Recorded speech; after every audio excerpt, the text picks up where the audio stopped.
Hey guys, welcome to Flying Independence. I realize I haven't put out a video in a little while. Flight training's been a little bit slow with some work and some family obligations. Again, still working toward my CFI, and today is going to be a video mostly talking about that. This kind of came to me spur of the moment. So, I've got another video of actually flying. I haven't quite worked out the Garmin Verb camera yet with the connection with the audio. Next flight video, rather, I already have one flight video that is not connected to the audio. I'm going to publish that. But the next video after that will have cockpit audio, hopefully, as long as the system works. But today I'm going to talk about a little bit of an instructional experience I had. So, as a lot of you guys know, if you've watched the one or two other videos on this channel, I'm working on my CFI. I'm a military instructor pilot on unmanned aircraft. I've been flying for a long time. Watch the first video for the intro if you want to know what my background is. But I had an experience the other day where my boss and my instructor toured my CFI, and we're trying to start like a fledgling flight club at my Air Force base. He had a couple of students working on their private pilot's license, and I was going to be his third student of the day. We were going to go up and work on some CFI stuff. As it turned out, I threw up my back on Friday, of all things, reaching for my wallet. It sucks getting old. So I was not in a great condition to fly. I woke up on Saturday morning just in tons of pain, and I was running late. I was working at the speed of an old man, and texted my instructor, and we had already worked out that while he was flying with the other two students, I was going to be doing ground instruction with the other student, and then we would flip-flop in the middle. I was going to be the third guy to fly. Those guys were going to go home. So we held up that. I showed up, a little bit late because, again, I'm moving at like half speed.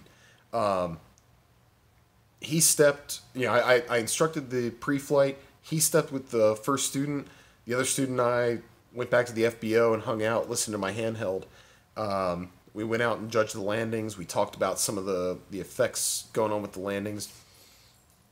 Same thing, flip-flopped it with the next student.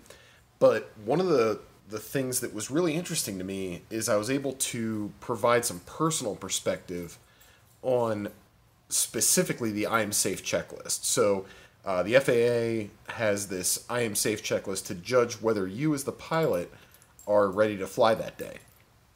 And being a military aviator and having lots of military experience, we push hard. We try not to rule ourselves out as the reason the mission can't go. So this is an interesting concept for me to grasp. Obviously we have our standards, but we are very mission focused. However, in general aviation, especially for private pilot students and private pilots in general, you never have to be there. Aviation never, or specifically personal aviation, you flying yourself there should never be the last resort.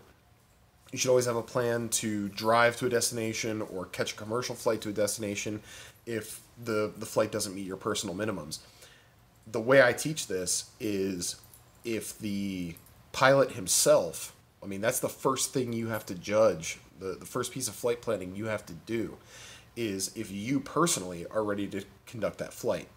So the I am safe checklist consists of illness, medication, stress, alcohol, fatigue, and eating.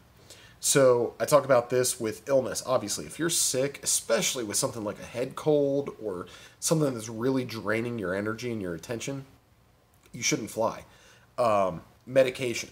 All right, this is a big one with the FAA as well as the military. There's certain medications you're allowed to take without talking to a flight doc or an FAA aviation medical examiner. That list is very short.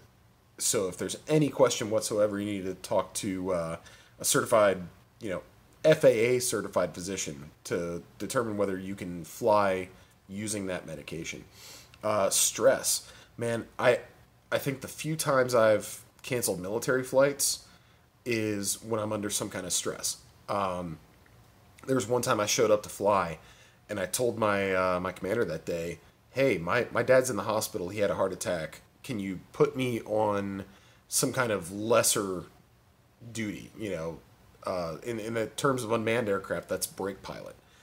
I only go in and fly for a few minutes while somebody goes to the bathroom. They come back and take over the mission. He was smart that day and told me, no, you're just not flying. Like, that's a lot of stress. So I was appreciative of that, and that taught me a lot. Alcohol. All right. So the military, or at least the Air Force, says 12 hours bottle to throttle.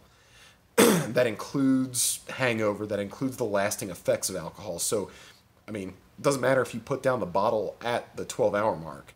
If you're hungover in the morning, you shouldn't fly. Obviously we've run into this in the military many times. The FAA for civilian pilots says 8 hours. All right.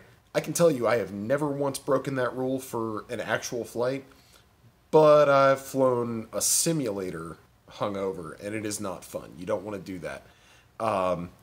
It was a miserable experience. I didn't learn anything other than don't fly with a hangover, don't sim with a hangover. These are just not productive ideas. Worst case, you go and fly an airplane not up to your best, and you crash, you die, you kill yourself or the people you're with. Worst case, you have a training sortie in a simulator that doesn't produce any valuable learning. So alcohol is definitely a big thing there. Fatigue. All right. If you're in the aviation industry already, you know that it is a tough industry to work in, whether you're military or civilian or whatever. If you fly for a living, you're tired. You don't sleep well. So this is something we have to be very aware of. And you know what? If I'm too tired to fly, if I didn't get a good night's sleep, that's going to be a factor in my decision, either to fly or to brief my crew whether, hey, you need to be extra vigilant today because I didn't get a good night's sleep. If you're just a private pilot and you're flying for fun or you're flying to go on vacation or something, don't even chance it. Don't fly with less than adequate rest and adequate sleep. It really impairs our performance. The last one is eating. And I told the students a funny story about this. I took an aerobatics course years ago back in college. It was basically an advanced upset training course. So we flew a super decathlon with an aerobatic certified pilot, and he put us through unusual attitudes, but not just, a little bit, 20 degrees nose high in a Cessna, that's an unusual attitude. No, this guy put me upside down and inverted with a nose high attitude and a low airspeed. That's an unusual attitude. And it taught me a ton. But one of the things that guy told me was, eat bananas. I said, I hate bananas. Why would I eat bananas? He said, well, they taste the same coming up as they do going down. All right. This is one of those things where if you're going flying, could be turbulent in air, could be hot. Most of our airplanes, especially the smaller ones, don't have air conditioning, don't have pressurization. You don't want something that's going to give you a ton of gas, going to mess up your stomach, going to make you uncomfortable, give you heartburn. Like, you want to eat something that your body can tolerate well in extreme conditions. We don't talk about flying small airplanes as being extreme conditions very often, but compared to what you're used to at ground level, wherever your airport is, wherever you live 99% of your life, yeah, your body's going through some issues when you go up to altitude. So definitely something to think about. Probably wouldn't advise eating a bucket of Taco Bell right before you go fly. So the wraparound on this is where it personally hit me that day. So like I said, threw up my back on Friday doing something. I mean, it was nothing. Like I said, getting old sucks.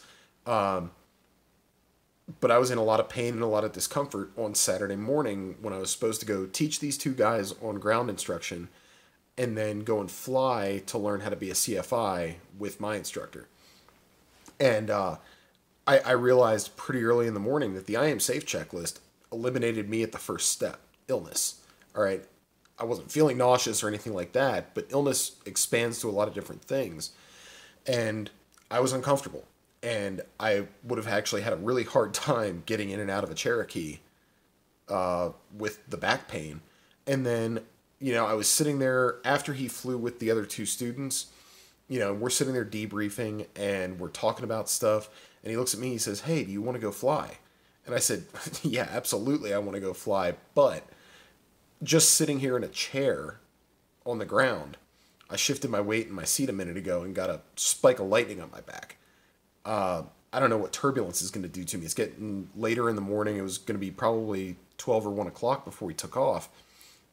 I said, "I don't think today is a good day to fly for me. The illness factor is a factor for me." So I got one step into the I am safe checklist and called it off. And I don't regret that. I mean, I wish I could have gone and flown that day. I was really excited to go fly that day and learn some things, fly some things, teach some things. I still enjoyed the ground instruction. I taught these guys a lot about, single pilot risk management, and specifically the I am safe checklist. That was like the first thing I taught to both guys. But I also have to live that if I'm going to teach it. So anyway, hope that was informative. Thanks for subscribing. Thanks for watching. Hit that subscribe button. Hit that like button if this was even at all helpful. Hope to get more flying videos up here in the near future. Hope to take you guys through my CFI journey and my journey getting recurrent and proficient again. And until next time, fly independent.